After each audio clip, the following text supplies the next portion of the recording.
Et ce tour-ci, ça se voit que c'est grave, parce que même elle, dont on ne dit jamais les origines, parce que son père apparemment serait un ex-membre des services secrets israéliens, lui, elle dont on ne parle jamais, même elle, ce tour-ci mesure peut-être la folie qui guide les gens dont elle est originaire. Elle ne dit presque jamais qu'elle est israélienne, qu'elle est française d'origine israélienne, elle. Mais écoutez ce qu'elle dit. Et ça, c'est je pense, son compte personnel. Donc, d'après ce que nous voyons dans les nouvelles, on est veille d'une attaque israélienne sur l'Iran. L'Iran, vraisemblablement, a déjà même des bombes atomiques. L'Iran a dit que si Israël attaque, ils vont attaquer des bases américaines, donc l'Amérique va réagir. Et c'est écrit dans le Tosfot, la page 2. Alors, avant de rentrer dans l'actualité et de regarder ce qu'en disent les médias, j'ai une publication de RT qui montre ce que l'armée israélienne elle-même a diffusé de ce qu'elle a fait cette nuit en Iran. Donc, je suppose que c'est une vidéo des cibles qu'elle a visées en Iran. Et une chose aussi m'a choqué, c'est les paroles de cet homme. Donc, d'après ce que nous voyons dans les nouvelles, on est veille d'une attaque israélienne sur l'Iran. L'Iran, vraisemblablement, a déjà même des bombes atomiques. L'Iran a dit que si Israël attaque, ils vont attaquer des bases américaines, donc l'Amérique va réagir. Et c'est écrit dans le Tosfot, la page 2, traité à Vodazara dans le verso, que lorsque l'Iran tombe dans les mains de Rome, Rome aujourd'hui, c'est l'Amérique. Ça sera juste avant la venue du Mashiach. Donc, chers amis, on se prépare. Aujourd'hui, la vie est dure pour tout le monde souffre. Les grands rabbins du Talmud ont dit, s'il vient le Mashiach, je ne veux pas être présent quand il viendra. Comme ça, on dit oula, et moi je dis c'est un système mnémotechnique oulala, et Rabat. Mais Rabbi Yochanan a dit non, qu'il vienne et que j'ai la chance d'être à l'ombre du crottin de son âme. Chers amis, Dieu nous a choisis après 5000 ans d'histoire pour être la génération qui verra Mashiach. On y est, on y arrive. C'est difficile, mais on va recevoir un mérite énorme, un bonheur extraordinaire. Faisons tchouva, renfonçons-nous, la fin est proche de Rat Hashem, et on va voir bientôt de nos yeux Mashiach Tzidkenu, quel bonheur. Voilà. Donc, je sais que pendant longtemps, en grandissant en Occident, on a discriminé les musulmans. On a dit que les musulmans, c'était des extrémistes à cause de leurs livres saints, à cause de comment ils lisent leurs livres saints et tout ça. Et on nous parle tout le temps d'islamisme et de je sais pas quoi et de je sais pas si. Je ne dis pas que ce n'est pas vrai. Effectivement, nous avons vu des radicaux musulmans, des islamistes, commettre des attentats un peu partout dans le monde. Mais maintenant, quand vous attendez une personne, un rabbin, juif ou israélien, vous dire que ce qu'Israël fait, c'est la volonté de Dieu, sommes-nous en droit de dire que là-bas aussi, il y a des gens qui sont un peu pas normaux? Est-ce qu'on a atteint le niveau où on a le droit d'exprimer cette opinion ou toujours pas? Moi, j'aimerais connaître votre avis à vous sur cette chaîne. Avons-nous atteint le moment où nous pouvons légitimement penser que voilà, il commence à avoir des sérieux problèmes chez ces gens-là, ou sommes-nous toujours à un moment où on peut encore, ou on doit encore douter de cela? Ok, bon. Maintenant que nous avons vu ce préambule, où nous avons vu cela, et apparemment, du côté de l'Iran, les choses semblent plutôt se préciser. Ils auraient soi-disant levé leur drapeau rouge qui est synonyme de vengeance et tout ça. J'aimerais qu'on étudie ensemble quelque chose que j'ai relevé ici. Regardez. C'est ce monsieur, moi je ne le connais pas, mais il fait partie de tweets qui sont remontés dans mon Twitter ou dans mon fil Twitter. Il dit: quasi toutes les infrastructures clés de l'Iran ont été détruites en une nuit par des bombardements ou sabotages, et cela sans aucune réaction. Plus de 300 frappes aériennes, des dizaines de morts parmi les élites iraniennes. Cette nuit, l'impassable est devenu réel. Israël a frappé le cœur de l'Iran avec une précision froide et une sauvagerie stratégique. Des chefs militaires, des scientifiques de haut niveau, des responsables de l'aviation ont été assassinés dans leur maison avec leur famille. Le stock d'armes a été pulvérisé, les bases souterraines rendues inopérantes. L'Iran a été considérablement affaibli en une nuit. Et tout cela sans riposte pour l'instant. Parce que l'Iran, comme le Hezbollah, comme la Syrie, avait cru les diplomates. C'est ce que je vous ai publié tout à l'heure sur Hertz Comment. Souvenez-vous quand on parlait de Blinken. Israël agit, Blinken vient dire « Oh, mais il faut éviter l'escalade, il faut garder la tête froide. On va voir qu'est-ce qu'on va faire. » 2 semaines après, on a oublié, on fait rien.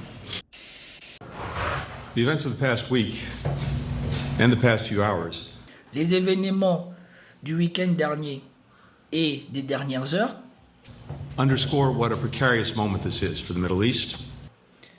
J'ai pas très bien compris, mais apparemment c'est par rapport au moment, en ce moment dans le Moyen-Orient. And for the world. Israel has the right to defend itself against terrorism. Israël a le droit de se défendre tout seul contre. Israël a le droit de se défendre contre le terrorisme, bien évidemment. Depuis qu'Israël a commencé l'escalade avec le Liban, c'est toujours de la défense, hein. C'est pas de l'attaque. Et je me demande bien qu'est-ce que ça va être le jour où ce pays va attaquer quelqu'un. The way it does so matters. La manière dont il le fait compte. Ah bon? The choices that all parties make in the coming days. Le choix que toutes les parties vont faire dans les jours à venir, ça c'est ma meilleure partie. Ça c'est sa meilleure phrase. À chaque fois, il vient vous dire, quand Israël fait quelque chose, Israël a le droit de se défendre, donc de vous en mettre plein la gueule, de tuer de votre côté. Et après, il vous dit, les choix que vous allez faire par contre sont déterminants. Que Israël continue à vous tuer, ça c'est pas grave. Mais les choix que vous allez faire, ça c'est important. Will determine which path this region is on. Vont déterminer là où quel chemin va prendre cette région. Vous pouvez ressortir la majeure partie des interventions de cet homme. Ce n'est que ça. Il sert de couverture à Israël. À chaque fois qu'Israël a abusé de quelque chose, il est venu promettre aux gens de se calmer, que soi-disant il allait calmer Israël. Or, ceux qui ont cru à ça en sont devenus les victimes, comme on dit. Les promesses n'engagent que ceux qui y croient. Et apparemment, les gens du Moyen-Orient ou les gens du Hezbollah et de l'Iran ont plus cru à ça que les autres et ils en ont payé le prix fort. Sous prétexte de la diplomatie, Israël, depuis 18 mois, a quasiment détruit tous les résistants ou tous ceux qui empêchaient que les paroles de ce monsieur-là, de ce rabbin qu'on a vu tout à l'heure, de pouvoir les dire. À chaque fois, ils ont escaladé. À chaque fois, ils ont fait quelque chose. Et les Libanais aussi sont en train de payer, comme je vous ai publié sur ma chaîne Hertz Comment. Maintenant, ils sont en train de découvrir qu'Israël ne tiendra pas parole. Israël est en train de les contraindre à se soumettre. Ils n'ont plus les Hezbollah comme Habib Meir se vantait. Le Hezbollah n'est plus là.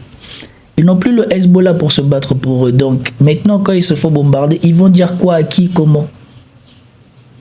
Et là encore, je vous ai montré la partie du discours de Macron où il disait, si vous lisez entre les lignes, vous comprenez qu'il leur disait qu'il était temps qu'ils sacrifient Nasrallah pour avoir enfin des dirigeants qui pourront parler avec les diplomates, qui peut-être pourront leur promettre de trouver la paix avec les Israéliens. Enfin, plus que jamais, il vous faut dans cet instant un président pour assumer la conduite du pays face aux menaces qui pèsent sur vous. Il faut préserver les Libanais. En sous-main, on peut comprendre. Vous pouvez vous débarrasser du Hezbollah. Aujourd'hui, j'ai eu l'occasion d'échanger avec vos dirigeants, avec aussi les acteurs déterminants de la crise d'Israël à l'Iran. Je leur ai dit que le Liban devait être préservé et la guerre évitée. Et il appartient à vos responsables politiques aussi d'agir en ce sens, et c'est ce que je leur ai dit. Et probablement que si Nasrallah a été atteint avec certitude comme il a été atteint, c'est que probablement les élites mondialistes libanais, ils y sont pour quelque chose. Ça, c'est ma conviction. Et nous avons vu qu'est-ce que c'est devenu. Et donc, on poursuit. Tout cela sans riposte pour l'instant, parce que l'Iran, comme le Hezbollah, comme la Syrie, avaient cru les diplomates, les promesses, les silences complices. Ils ont été trahis, lâchés. Et bien sûr, cela se passe pendant un jour de prière pour les musulmans du monde entier. Bien évidemment, un jour saint, délibérément choisi comme un message cynique et sacrilège gravé dans le sang. Pendant ce temps, les tueurs ne tremblent pas. Ils avancent. Ils s'installent dans une impunité totale. Ils tuent comme d'autres cueillent des fleurs ou regardent les nuages en rêvant. Un seul État aujourd'hui agit comme s'il était au-dessus de tout. Au-dessus du droit, au-dessus des peuples, au-dessus des dieux. Et nous regardons, nous attendons, nous débattons. Mais nous ne réagissons pas maintenant. Alors le monde que nous connaissons est déjà perdu. Et ce qui est marrant là-dedans, c'est que apparemment il avait tweeté ça plus tôt, où il montrait ici, on peut voir la fumée qui s'échappe d'un site iranien.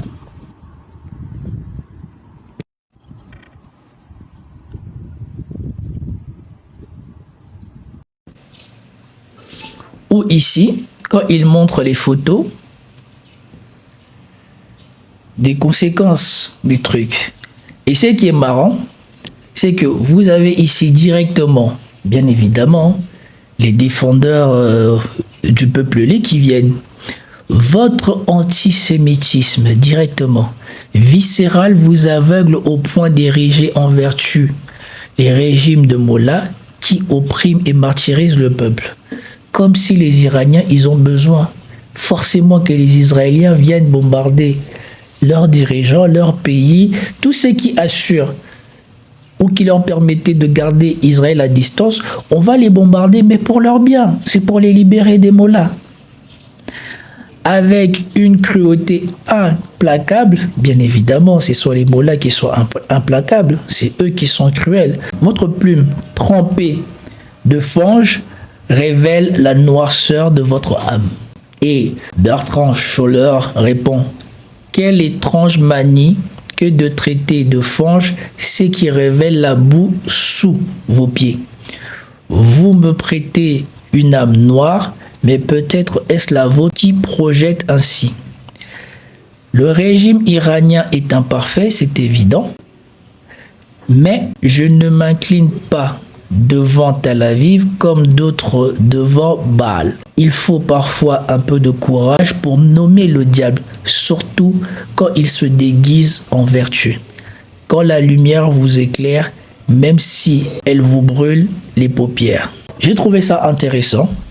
Avant d'en arriver à tout ce qu'on va attendre de la part des médias et tout ça, j'ai trouvé ça intéressant, cette opposition. Souvenez-vous de Finkielkraut qui parlait du fait que, je me souviens il y a un an, quand Israël avait fait sa riposte, j'avais commenté une interview d'Alain Finkielkraut qui parlait du fait que voilà, Israël s'est senti tout le temps menacé et frappé préventivement. Et j'avais fait le commentaire, j'avais dit, c'est drôle de voir que eux ils se sentent toujours menacés, et eux ils tuent tout le monde parce qu'ils se sentent menacés. Les autres n'ont même pas le temps de faire quoi que ce soit, que Israël se sentait légitime à les tuer, à les éliminer. Préventivement. Donc les mecs, ils n'ont jamais le temps d'arriver à devenir la menace qui serait soi-disant, qui sont déjà morts et c'est légitime. Mais Israël, qui elle-même maintenant est une menace pour le monde, elle par contre n'est jamais punie. Et c'est pour cela que j'ai titré le live de ce matin, à l'aube de la guerre occidentale, ou de la guerre régionale, ou de la guerre des Occidentaux. Je ne sais plus très bien c'est quoi le titre. Mais on en est là. Parce que franchement, je ne vois pas comment d'autres parties du monde pourraient se sentir intéressées par ce qui peut arriver à Israël ou pas après ça. Nous avons bien vu que quand ils avaient touché les bases iraniennes la dernière fois, l'Iran avait riposté sans escalader les choses. Mais maintenant, nous voyons que eux se permettent d'aller frapper chez les gens comme ça, comme si eux ne constituaient pas une menace. Eux, ils sont surarmés. D'après ce qu'on dit, ils auraient probablement la bombe nucléaire. Mais eux ne sont pas une menace pour les autres. Quand on voit ce que eux se permettent de faire aux autres et qu'ils sont surarmés, eux ne sont pas une menace. Mais les autres qui s'arment pour mieux se défendre ou pour dissuader Israël de les attraper, par contre, eux, c'est une menace s'ils acquièrent de quoi dissuader Israël de les attaquer. Parce qu'ici, il y a quelqu'un qui a chuté quelque chose de très intéressant. Ici, on a Benjamin Netanyahou, écouté par les Sénats américains, qui leur promettait que le fait que les États-Unis s'attaquent à l'Irak allait faire du bien au monde entier. On a vu ce que c'est devenu.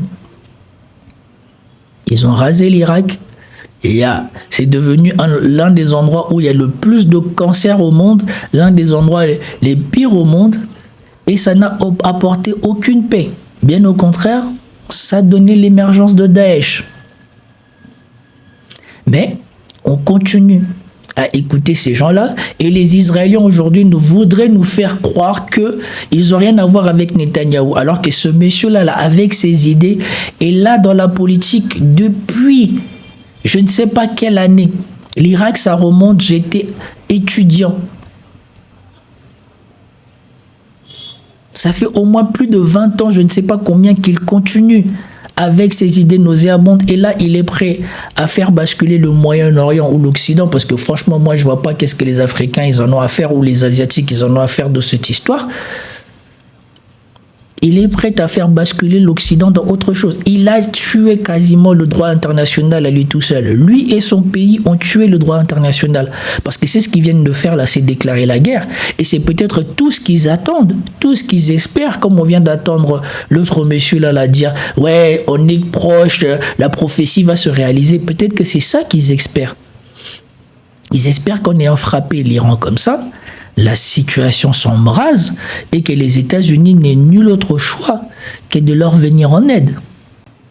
Et ce tour-ci, ça se voit que c'est grave, parce que même elle, dont on ne dit jamais les origines, parce que son père apparemment serait un ex-membre des services secrets israéliens, elle dont on ne parle jamais, même elle, ce tour-ci mesure peut-être la folie qui guide les gens dont elle est originaire. Elle ne dit presque jamais qu'elle est israélienne, qu'elle est française d'origine israélienne, elle. Mais écoutez ce qu'elle dit. Et ça, c'est je pense, son compte personnel. Je m'inquiète évidemment de cette évolution et de cette escalade. Je ne vais pas vous dire le contraire. Évidemment, je comprends, on va dire, la position d'Israël qui est de vouloir préserver son intégrité face à la menace potentielle nucléaire de l'Iran. Ce sont des... Mais bien évidemment, il n'y a que Israël qui doit protéger son intégrité. Le fait qu'Israël bombarde tout le monde, fait la guerre à tout le monde depuis des années, massacre les Palestiniens dans le silence de tout le monde, et tout en ayant la bombe nucléaire pour s'assurer que les autres ne peuvent pas l'attaquer, lui ne constituait pas une menace, sachant que ce pays s'est construit sur le terrorisme des autres. Lui ne constituait pas une menace. Et le fait que l'Iran veuille se protéger des attaques comme elle a subi là, par contre, ça c'est un problème qui justifie que Israël se sente en danger. Des sites militaires, et des hauts dignitaires de l'armée qui ont été prioritairement visés, même s'il y a des victimes civiles malheureusement qui ont également trouvé la mort. Mais c'est vrai qu'il y a quelque chose de regrettable à voir une initiative aussi grave prise sans concertation avec les alliés et qui peut avoir des répercussions régionales, voire mondiales. Qui peut avoir des répercussions régionales, voire mondiales. Il n'y aura pas de mondial. C'est juste la fin de l'Occident. Il n'y aura pas de répercussions mondiales. C'est la fin de l'Occident. Parce que tout le monde voit. Tout le monde voit qu'est-ce qu'Israël fait. Et si Israël fait, c'est parce que c'est l'Occident qui lui a permis d'avoir cette grosse tête et de s'imaginer capable de faire cela. Tout le monde voit. Et l'Iran a des alliés. Par contre, les alliés d'Israël, on les connaît. On sait.